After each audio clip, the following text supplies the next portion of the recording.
About 22 years ago my dad had an affair and got his mistress pregnant. He confessed all to my mom, who responded, "Take care of your responsibility, but I never want to hear about this again." So my dad did just that. He paid child support and had a relationship with my brother, but spoke of it to no one except his attorney, his mother, and sister. He claims a lapse in judgment and has been faithful and committed to my mom since. 5 years ago I ran into my aunt and Nana having lunch with a teenage boy. They seemed uneasy but asked if I wanted to join them, and I really hit it off with Nicholas. He was cool as shit and we had a lot in common, even though I was 22 and he was 16. I asked my Nana how they knew him and she brushed me off. Later that day my dad asked me to meet up and told me that Nicky was my half-brother and the whole story. All these years that we thought my dad was working, out of town on business or on a guy's trip, he was usually with Nicky. At first I was really angry, but then I felt really bad for him and Nicky and told him I wanted to have relationship with my brother. He said okay and seemed happy about it, but asked that I not tell my siblings or let my mom know because it would devastate her. I played along for a few years. I was at Nicky's graduation, took him on his senior trip backpacking in Europe, and helped him move into his college dorm. We're as close as if we grew up together. I recently got engaged and in planning the wedding decided I wanted Nicky as a groomsman with my other brothers. I told my dad and he agreed it was time to end the charade and my mom would have to face it. So he told my mom, and my mom called me and begged me not to let the family secret out and how that was a hard time for her and she can't face my father's son. I felt bad, but I think that my brother is also innocent in this and that my mom needs to be an adult and face reality. So we told my siblings. There have been a lot of emotions over the past few months, but my siblings love Nicky and he's really happy to have brothers and sisters and fits right in. My dad seems relieved to have all his kids together and not to be keeping a secret. My mom spent the entire summer at our beach house and still seems to be in denial. Her sister, my aunt, says I'm an asshole BC, I should have stayed out of it. 2 of my 4 siblings think I'm an asshole for keeping the secret for so long. They think it's unfair that I got to make so many memories with Nicky and they didn't get to. One of them is around Nicky's age and is really bummed she didn't know she had a brother so closer to her age. I think they have lots of time to make memories with him now and that I was in a tough place and made a hard decision, but that doesn't make me an asshole. My mother passed away last month, my late father's already been gone for 2 years, and my siblings, and after a pretty hectic month, we have finally sorted most things out and are getting back to our usual lives. The situation is this: my mother's estate has about $300,000 worth of assets, which while she was living, we never discussed how it would be distributed. I didn't really care since I'm financially well off and make near $100,000 in the business field. My younger brother works in entertainment and earns about $45,000 while our youngest has autism spectrum disorder, lives independently but works a minimum wage job and relies on a lot of support to get by. My mother's will stated her assets would be split up so that I get $20,000, my brother gets $80,000, and my ASD sister gets $200,000, distributed over 10 years according to her will. We've met up to discuss this and my siblings have no issues with their share, but I have some resentment for how I'm receiving so much less because I stayed in school longer to get a career that makes more. Her will states it pretty clearly, and I kind of expected my mother to give more support to my siblings who needed more, but in my head I was thinking of a 20-30-50 split.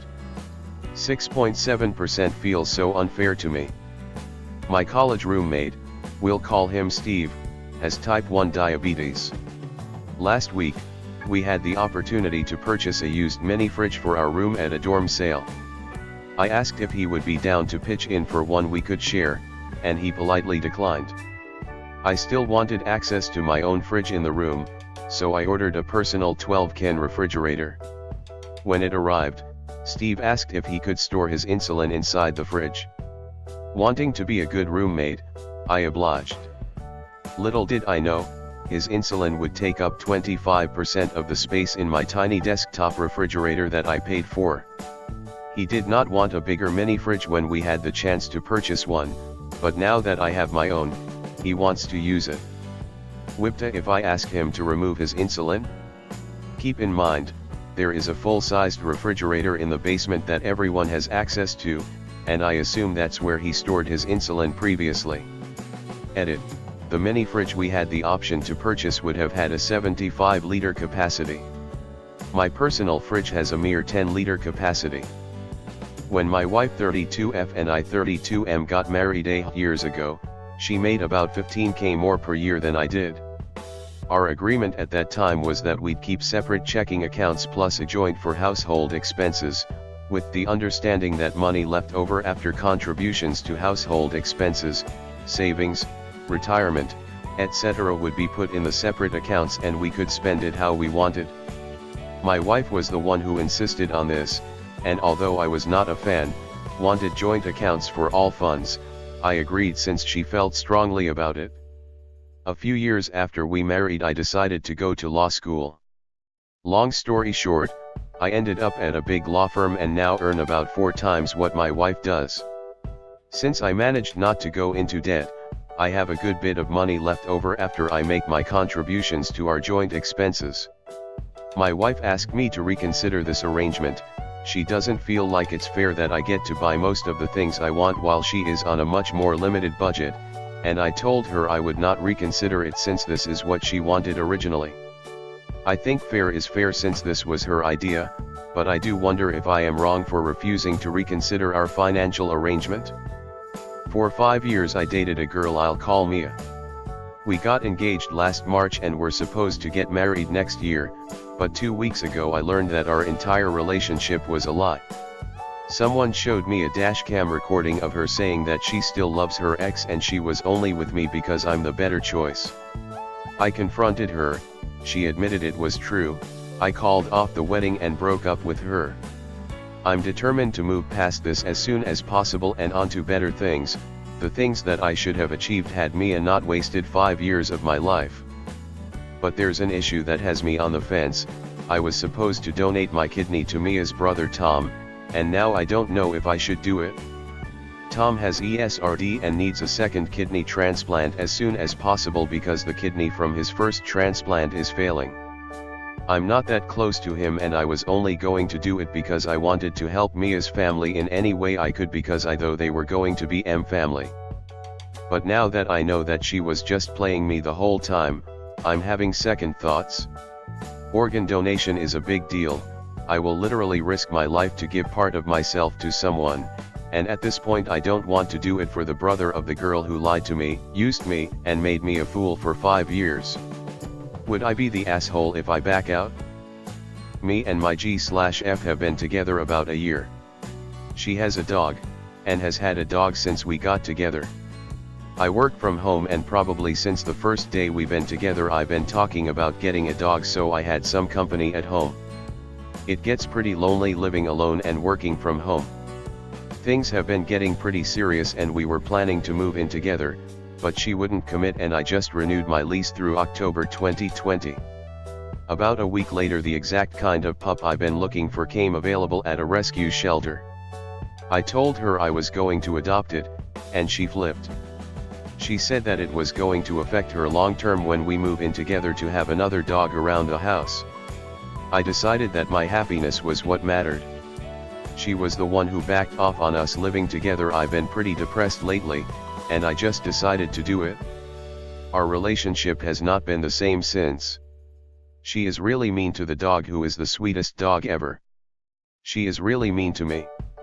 She will not budge at all if she is slightly inconvenienced by the puppy. If I have to run home to let the dog out, she flips out. Note that I allow her dog in my apartment and I've crate trained my puppy so if she allowed me to bring her over it would barely inconvenience her, much less than her dog who she is very irresponsible with. AITA for getting a puppy that will ultimately impact her when we live together, even though I have taken her dog in? She claims since she had the dog before we got together that it doesn't count. Thing is, she's known I wanted to get a puppy since the day we got together. Only difference is, that I went and did it and adopted without her final approval, which TBH was never coming, so I just decided to do it. I own a piercing and tattoo studio and take pride in doing things properly. For those of you who don't know, piercing guns are generally very bad. Although most people say I had mine done with a gun and they are fine, it's still a poor way of piercing, as a gun forces the jeweler through the lobe, causing trauma to the skin, meaning that, if you decide not to have the piercing anymore, the holes are less likely to heal and the scars will be more thick and visible. Also, you cannot properly sterilize a piercing gun, and they break/get stuck often.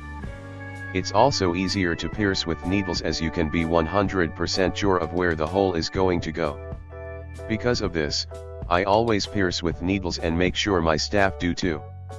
My sister is 18 and has a 5-month-old baby girl. I love my sister and my niece to death, but my sister was insisting on piercing her daughter's ears, and assumed I would do it. In my studio, we don't pierce babies because of the chances of the piercings being uneven when they grow up, and simply because as the owner I don't think it's fair to pierce someone who cannot give their consent to the procedure. There's also the added issues of babies not knowing it's bad to play with new piercings, the risk of them falling asleep on the piercing and hurting it, and I've also heard of parents not cleaning the piercings properly because they are worried about hurting the baby. I told my sister, when she asked when she could bring my niece in, that I would not do it. She said that if I don't, she'll go to Claire's and get them done there.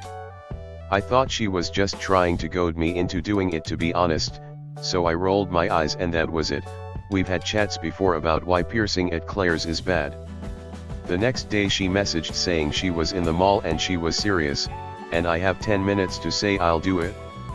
I ignored her, so she called me. We had a small fight in which she insisted I do it, or Claire's does, so I eventually agreed. She brought my niece into my studio, and I pierced her ears. It was actually quite a smooth process, but my niece obviously cried. My sister actually paid me, which surprised me, and then she left, happy she got what she wanted. I feel awful, and unprofessional. This was a couple of weeks ago and the piercings are healing well. My sister is in high school. I'm her legal guardian.